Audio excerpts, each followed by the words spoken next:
Guerre et paix. Première partie, chapitre 1, scène 7.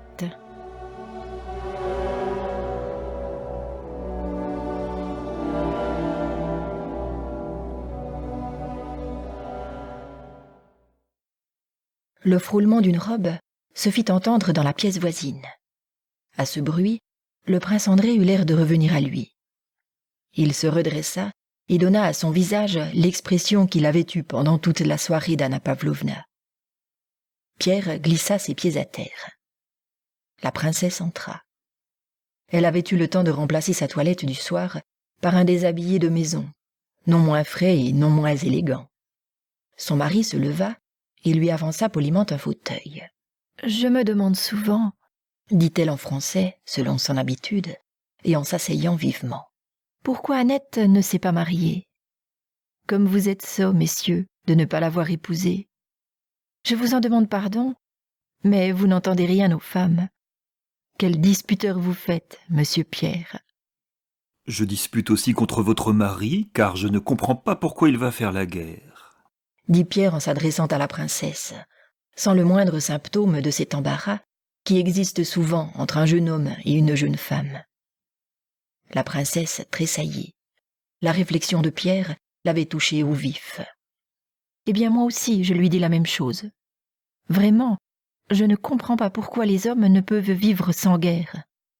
Pourquoi ne désirons-nous rien, n'avons-nous besoin de rien, nous autres femmes? Voyons, je vous en fais juge. Je suis toujours à lui répéter que sa position ici comme aide de camp de mon oncle est des plus brillantes. Chacun le connaît, chacun l'apprécie. Pas plus tard que ces jours-ci, chez les Apraxines, j'ai entendu une dame dire « C'est là le fameux prince André, ma parole d'honneur !» Elle éclata de rire. Voilà comment il est reçu partout, et il peut, quand il le voudra, devenir aide de camp de l'empereur, car l'empereur, vous le savez, s'est entretenu très gracieusement avec lui. Nous le disions justement, Annette et moi, ce serait si facile à arranger. Qu'en pensez-vous? Pierre regarda le prince André et se tut en voyant que son ami paraissait contrarié. « Quand partez-vous » demanda-t-il. « Ah, ne me parlez pas de ce départ. Je ne veux pas en entendre parler. » reprit la princesse de cet air à la fois capricieux et enjoué qu'elle avait eu avec Hippolyte, mais qui, dans ce cercle intime dont Pierre faisait partie, détonnait singulièrement. Lorsque j'ai pensé, aujourd'hui, qu'il me faudra rompre avec toutes des chères relations, Et puis, sais-tu, André? Et elle lui fit un imperceptible clignement d'yeux en frissonnant. J'ai peur.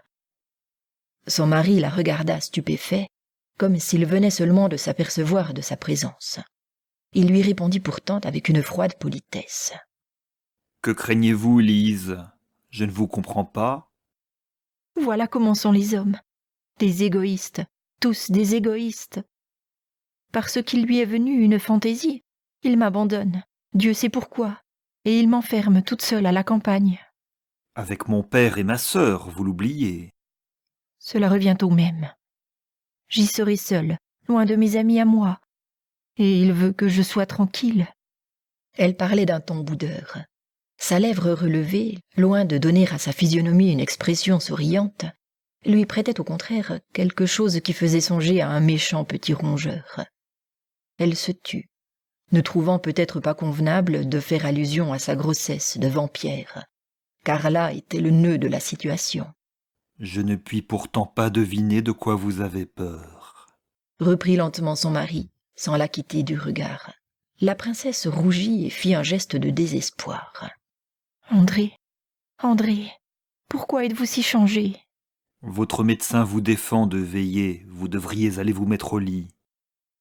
La princesse ne répondit rien, mais ses lèvres tremblèrent tout à coup.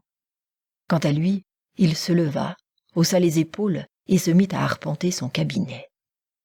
Pierre, naïvement surpris, les observait tous deux. Enfin, il fit un mouvement comme pour se lever, mais il s'arrêta.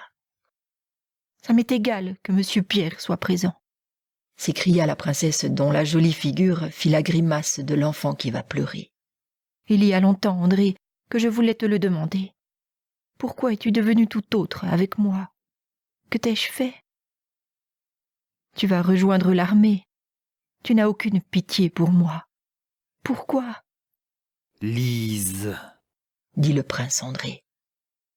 Et ce seul mot contenait à la fois la prière, la menace et l'assurance qu'elle allait regretter ses paroles. Elle continua pourtant avec précipitation. Tu me traites en malade ou en enfant. Je vois tout. Tu n'étais pas ainsi il y a 6 mois. Lise, finissez, je vous en prie, reprit son mari en élevant la voix.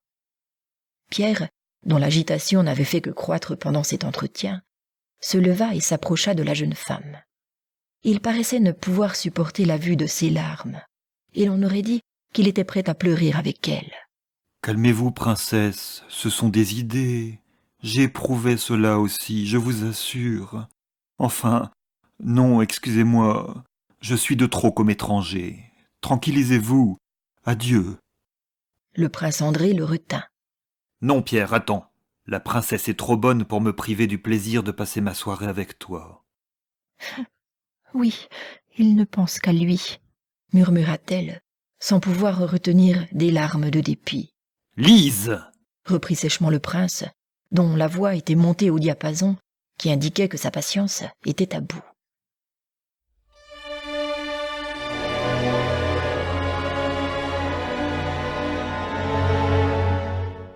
Tout à coup, sur son joli minois d'écureuil en colère, se répandit cette expression craintive, timide et timorée, que prend souvent un chien lorsque, de sa queue abaissée, il frappe la terre rapidement et sans bruit. « Mon Dieu !»